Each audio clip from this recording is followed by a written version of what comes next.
नमस्कार दोस्तों, आप लोगों का एक बार फिर से आपके अपने YouTube चैनल फिजिक्स टूल में बहुत बहुत स्वागत है। दोस्तों, हम आप लोगों के लिए अपने इस चैनल में कुछ नया करने की कोशिश करते हैं और हम ये चाहते हैं कि पढ़ाई के साथ साथ हमें विज्ञान से जुड़े हुए कुछ और अन्य पहलुओं को भी जानना चाहिए।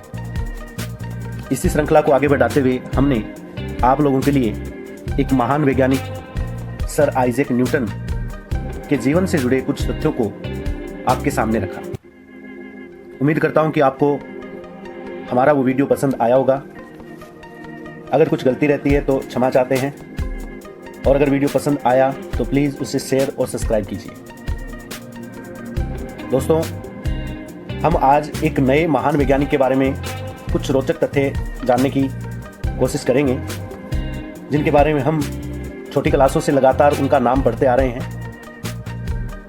उन महान वैज्ञानिक का नाम है अल्बर्ट आइंस्टीन। अल्बर्ट आइंस्टीन, जिनका जन्म एक यहूदी परिवार में 14 मार्च 1879 में जर्मनी के ह्यूम शहर में हुआ। इनके पिता हरमन आइंस्टीन एक इंजीनियर और सेल्समैन थे। माता पोलिन आइंस्टीन थी। इनकी एक छोटी बहन भी थी, जिनका नाम माजा आइंस्टीन था। ऐसा कहा जाता है कि जब आइंस्टीन का जन्म हुआ तो इनका सिर शरीर के अन्य भागों से बड़ा था। अपने शांत स्वभाव के कारण ये चुपचाप बैठे रहते थे। अन्य बच्चों की तरह नटखट होने की बजाय बस बैठे बैठे सोचते रहते थे। और इनकी सोच ये थी कि ये ब्रह्मांड आखिर क्या है, ये पेड़ पौधे आखिर कैसे अपना भोजन लेते हैं, ये कैसे जीवित रहते हैं, ये जीव जंतु कैसे जीवित रहते हैं, ये दुनिया आखिर कैसे चलती है। ऐसे बहुत सारे तथ्य उनके दिमाग में घूमते रहते थे। लेकिन एक बड़ी समस्या ये भी थी, जिनके बारे में इनके माता पिता बहुत चिंतित थे। 4 साल की उम्र तक इन्होंने एक शब्द भी नहीं बोला, चुपचाप रहते थे।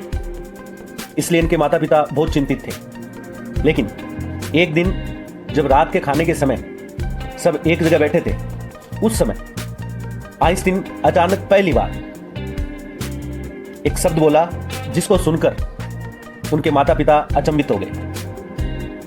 आइंस्टीन ने कहा कि सूप बहुत गर्म है। ये पहले शब्द थे जो आइंस्टीन की जुबान से निकले। उनके माता पिता ने पूछा कि आज आपने ऐसा कैसे सोचा, ऐसा कैसे हुआ, आखिर आपने इसके बारे में कैसे विचार किया। तो आइंस्टीन ने एक शब्द कहा कि अब तक तो सब कुछ सही था, अब तक तो सब कुछ सही था। इनका कहने का मतलब अब तक ठीक था। और उसके बाद उन्होंने उन सभी थॉट्स के बारे में जो वो लगातार सोचते रहते थे, उनके बारे में जानने के इच्छुक हो चुके थे। उनके पिता ने उनकी इस काबिलियत को समझा और उनको पता चल गया कि ये कुछ अलग ही विचार का, अलग ही सोच रखने वाला एक बच्चा है। 5 साल की उम्र में उनके पिता ने उनको खेलने के लिए मैग्नेटिक कंपास ला कर दी। एक बच्चे को खेलने के लिए कंपास दी तो आइंस्टीन खेलने की बजाय ये सोचते थे कि इस कंपास की सुई हमेशा एन पर, यानी उत्तरी दिशा में क्यों रहती है। जो भी देखा उसके बारे में सोचना, विचार करना और दिमाग लगाना कि आखिर ये ऐसा क्यों हुआ। स्कूल जाने से वो काफी डरते थे। ऐसा कहा जाता है कि आइंस्टीन स्कूल को जेल मानते थे और टीचर की बातें भी नहीं सुनते थे, क्योंकि वो अपनी सोच में सोचते रहते थे। क्लास में इनको सब मंद बुद्धि का बालक कहते थे और इनको परेशान करते थे। एक दिन आइंस्टीन परेशान होकर टीचर से बोले कि सर, मैं ऐसा क्या करूं जिससे मेरी बुद्धि का विकास हो। तो टीचर ने कहा, अभ्यास सफलता का मूल मंत्र है। बस ये 2 शब्द, अभ्यास, सफलता, ये 2 शब्द सुनकर आइंस्टीन इतने प्रभावित हुए कि इन्होंने इन बातों को अपने जीवन में उतार लिया और आगे चलकर एक महान भौतिक शास्त्री और महान वैज्ञानिक के रूप में उभर कर आए। इनके महान बड़े बड़े प्रयोग, जिसमें हम द्रव्यमान ऊर्जा समीकरण का अध्ययन करते हैं, E=mc², सापेक्षिकता का सिद्धांत, प्रकाश विद्युत उत्सर्जन की खोज के लिए इनको जाना जाता है। और प्रकाश विद्युत उत्सर्जन के जो प्रयोग के संबंध में इनको भौतिक विज्ञान के क्षेत्र में सन 1921 में नोबेल पुरस्कार से भी सम्मानित किया गया। धीरे धीरे आइंस्टीन के कदम विज्ञान के क्षेत्र में इतने मजबूत हो चुके थे कि हर जगह इनकी ख्याति फैल गई। सन 1952 में इन्हें इजराइल के राष्ट्रपति पद का भी प्रस्ताव मिला, लेकिन इस पद को भी इन्होंने सहर्ष अस्वीकार कर दिया। दोस्तों, आइंस्टीन जो भी बात सोचते थे वो सारी बातें अपने दिमाग में रखते थे। यहां तक कि उनको किसी प्रकार के टेलीफोन नंबर, दिन दिनांक ये भी याद नहीं रहते थे। जूतों की डोरी बांधना भी उनको याद नहीं रहता था, क्योंकि उनका ये मानना था कि ऐसी चीज याद न रखो जो खोजने पर मिल जाए। यानी कहा जाए तो एक अलग ही विचार के वैज्ञानिक, जिनको समझ पाना उस समय के लिए किसी के लिए भी संभव नहीं था।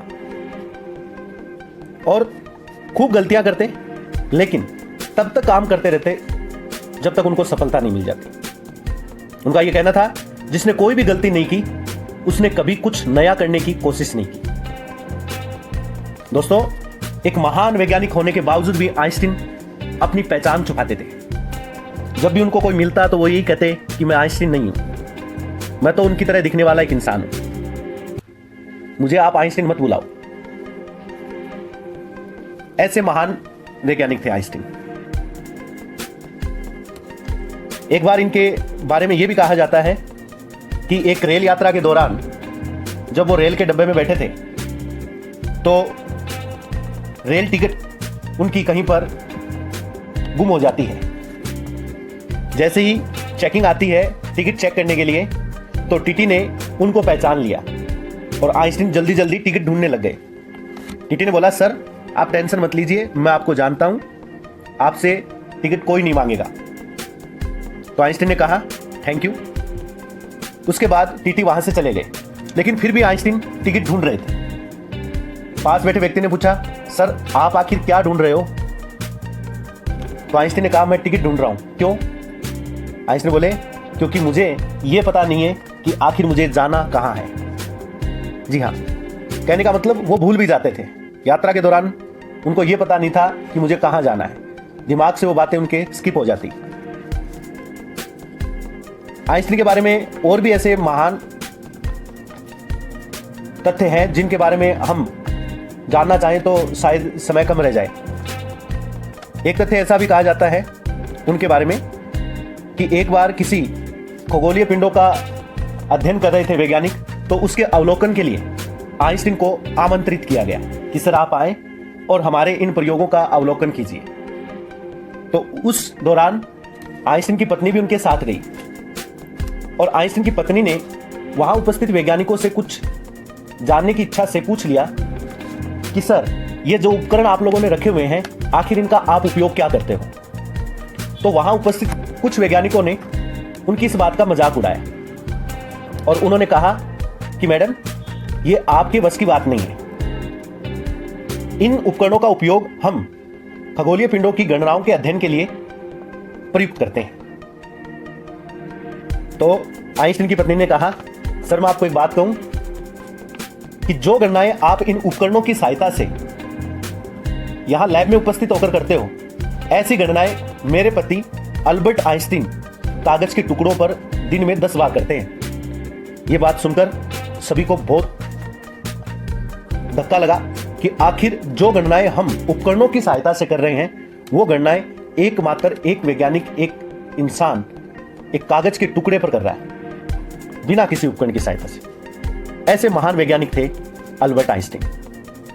दोस्तों, आइंस्टीन का यही कहना था कि शिक्षा वो है जो आपको तब भी याद रहे जब आप सब कुछ भूल गए जो आपको याद था।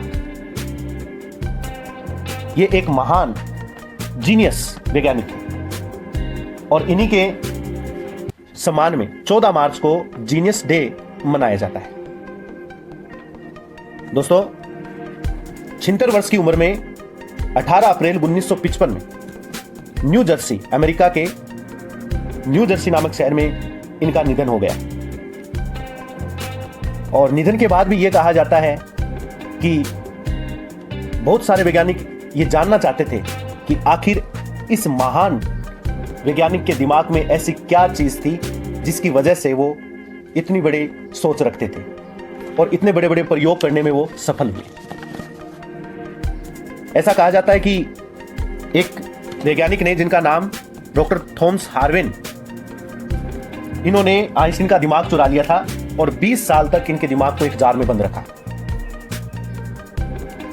1975 में आइंस्टीन के बेटे द्वारा अनुमति मिलने पर इनके दिमाग का रिसर्च हुआ और रिसर्च में यह पाया कि इनके दिमाग का विकास अन्य प्राणियों के दिमाग में जो विकास होता है उससे कुछ अलग होता है।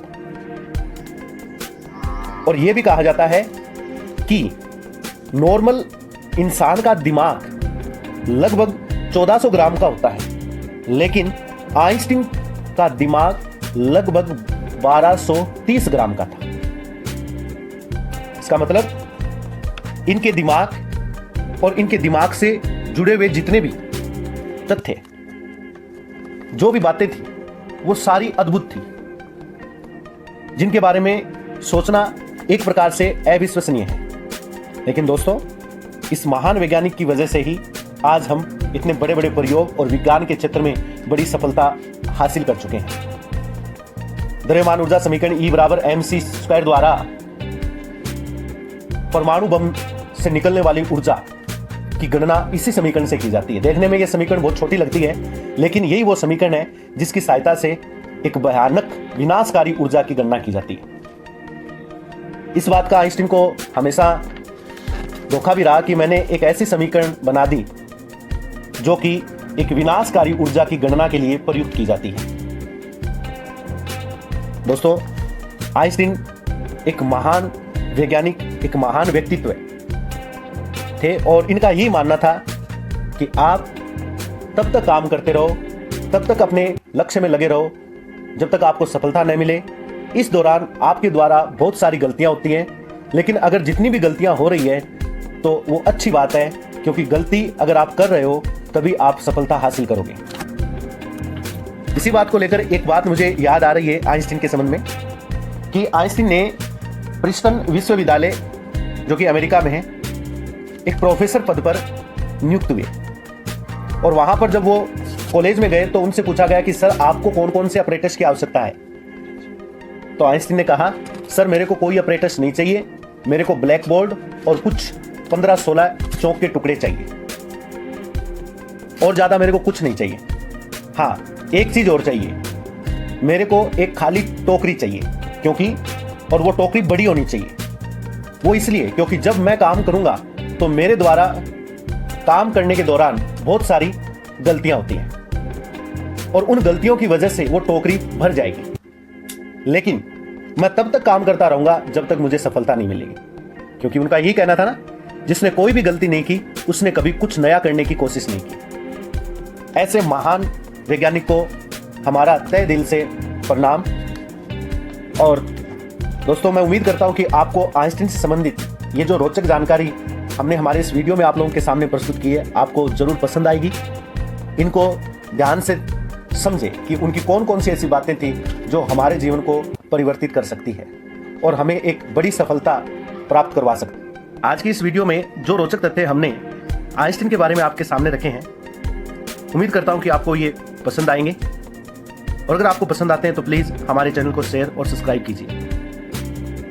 इनके अलावा बहुत सारे ऐसे और वैज्ञानिक भी थे जिनके बारे में भी हम आगामी अपने वीडियो में आप लोगों को अवगत कराएंगे। तब तक के लिए धन्यवाद।